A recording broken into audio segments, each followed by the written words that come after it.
ඉතින් යාළුවනේ සුබ දවසක් ඔයාලට. ඉතින් අපි අද ඇවිල්ලා ඉන්නේ මැද්දේගම රජ මහා විහාරයට. ඉතින් අද අපි ඇත්තටම ට්‍රිප් එකක් විදිහට නෙමෙයි ඉතින් පන්සලට අතර වෙන්න හිතුණා. මේ ඔයාලා දන්නවද මේ මැද්දේගම රජ මහා විහාරය කියලා කියනට වැඩිය මේ පන්සල ඔයාලා ගොඩක් දන්න ඇත්තේ නාටකම්කාරයෝ රූපගත කරපු පන්සල කියලා කිව්වොත් ඔයාලා දන්නවා ඇති. ඇත්තටම මේ පන්සල තමයි නාටකම්කාරයෝ රූපගත කරලා තියෙන්නේ. පන්සල මතකනේ පන්සලේ ලොකු හාමුදුරුවෝ ඇතුළු ඒ රූපගත කිරීම කරලා තියෙන්නේ මේ පන්සල. අපි ගිහිල්ලා බලමු පන්සලේ කොහොමද පන්සලේ මොනවද බලන්න තියෙන්නේ, පන්සලේ කොහොමද විස්තර කියලා අපි ගිහිල්ලා බලමු යාළුවෝ.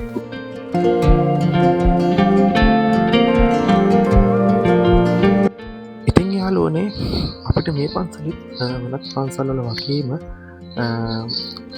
පඩිපෙළට කලින් අපිට සඳකඩ පහන දැක්කීමේ හැකියාව තියෙනවා. ඒ වගේම අනිත් පන්සල් වල වගේම සඳකඩ පහනෙන් පස්සේ අපිට මේ පන්සලේ විශාල ගල් පඩිපෙළක් දැක්කීමේ හැකියාව තියෙනවා.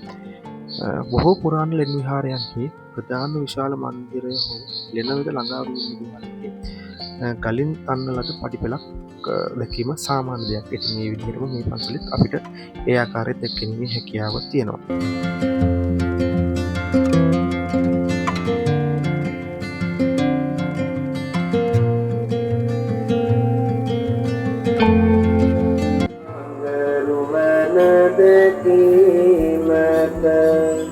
පැමිණිදානන් සිත් සතන් නිවීමට සැදුණු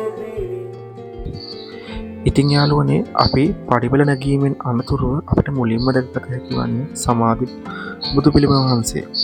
ඉතින් මේ සමාධි බුදු පිළිම වහන්සේගෙන් පස්සේ අපිට ලෙන් විහාර මන්දිරය අපිට දැකවලා ගැනීමේ හැකියාව තියෙනවා.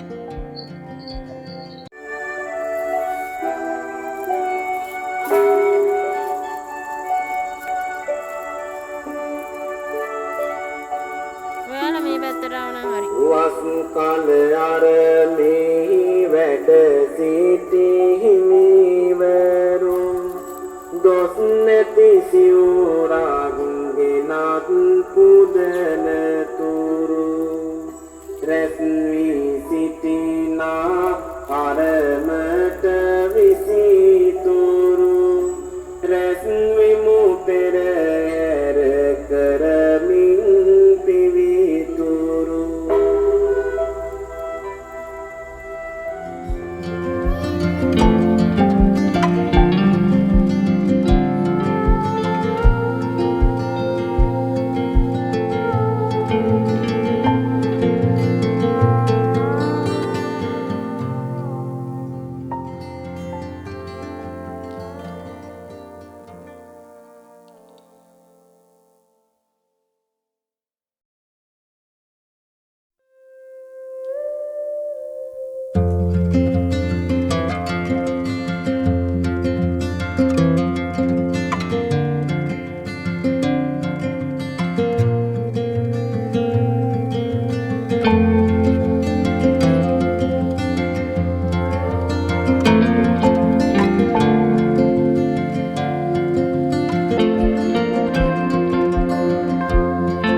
විහාර මන්දිරය වැඳපුදා ගැනීමෙන් අනතුරුව යාළුවනේ අපිට මේ පඩිපෙළ මතින් ඉහළට ගිය විට උඩමළුවට යාමේ හැකියාව තියෙනවා.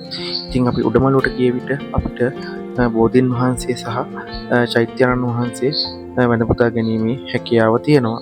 ඉතින් අපි උඩමළුවට ගිහිල්ලා බලමු යාළුවනේ.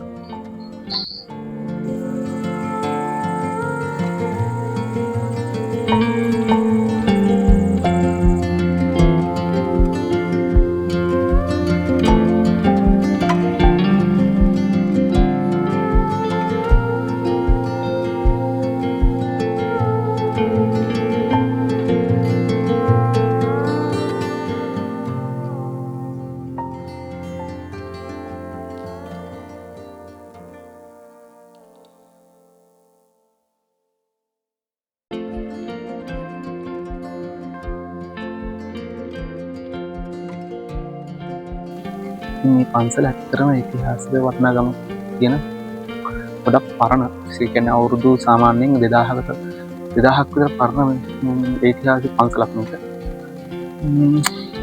ඇත්තටම ඉතින් මේ පන්සලේ ගැන ඉතිහාසය ගැන එක දෙයක් කිව්වොත් බෝනක බාහු රජතුමා සෝලිය ආක්‍රමණයෙන් පස්සේ සැඟවිලා ඉඳලා තියෙන මේ පන්සල් භූමියේ කියන්නේ මේ පන්සලේ පහළ මළුවේ තමයි බුදුමැදුර තියෙන්නේ. ඉතින් බුදුමැදුර දැන් ඇත්තටම වර්තමානයේ බුදුමැදුරක් විදිහට හදලා තියෙන්නේ. එතන තියෙන විශාල කියන්නේ කුඩා පරිමාණයේ ගල්ලෙනක් තියෙන්නේ. ඒ ගල්ලෙන තුල තමයි බෝනක බාහු රජතුමා සැඟවිලා ඉඳලා තියෙන්නේ. අපි දැන් මේ සිටින්නේ ඇත්තටම උඩමළුවේ. උඩමළුවේ තියෙන්නේ බෝධිය තියෙනවා සහ චෛත්‍යරාජන් වහන්සේ වැඩ සිටිනවා.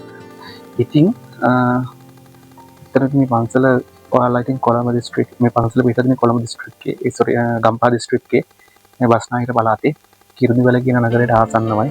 ඔයාලා කොළඹ ඉඳන් එනවා නම් ඉතින් ඇත්තටම අපිට එන්න පුළුවන් ළඟම සාමාන්‍ය කිලෝමීටර් 30 40ක් වගේ තුරට මේ පන්සල ළඟා ඉන්න හැකියාව තියෙනවා. එනවා නම් සාමාන්‍ය හංවැල්ලේ ඉඳන් කොළඹ ඉඳන් හංවැල්ලට ඇවිල්ලා හංවැල්ලේ ඔයාලා එන්න ඕනේ කිරිදිවැල පාර. කිරිදිවැලට ඇවිල්ලා නාවැටි හන්දිය තියෙනවා. ඒ නාවැටි හන්දියෙන් යාළුවනේ ඔයාලා දාන්න ඕනේ අමිත්‍රිගල පාරේ. ඉතින් මේ අමිත්‍රිගල පාරේ සාමාන්‍යයෙන් කිලෝමීටර් 5ක් විතර වගේ එද්දී පන්සල පාරයිනේ තියෙන්නේ. පන්සල දැක බලා ගැනීම හැකියාව තියෙනවා. ඉතින් ඔයාලා දෙන්න මේ පන්සල ඇත්තම මාර ලස්සනක් තියෙන්නේ.